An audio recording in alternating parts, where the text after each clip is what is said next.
Ja, tako da imam ta privilegij 30 let v bistvu delati na tem področju. Ja, začeli smo pa zelo enostavno. To so bili še časi te samoregulacije interneta, smo takrat temu rekli, ne? V bistvu nek tak bottom-up, da smo sami ugotovili, da na internetu treba pa zrihtati to pa to in pol, kako ćemo zdaj to narediti in malo se dobivati na nekih konferencah, izmenjevati izkušnje.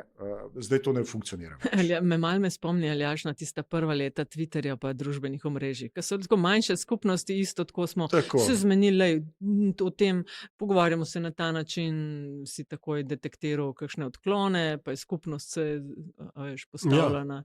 Tako malo idealistično vse skupaj. Ne? Gorazd, zdaj, kar ne, grlo mu jagode z lepo slovenščino. Ko si rekel, da to ne deluje več, kot da se pač skupnost ne samo regulira.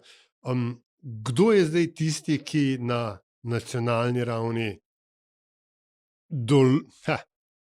določa in izvaja, kaj so to varnostne politike, varnostne ukrepe, protokole in standarde, in s kom se na mednarodni ravni to usklajuje? Povedano drugače, ali oblast posluša vas in tebe, ali morate vi poslušati oblast?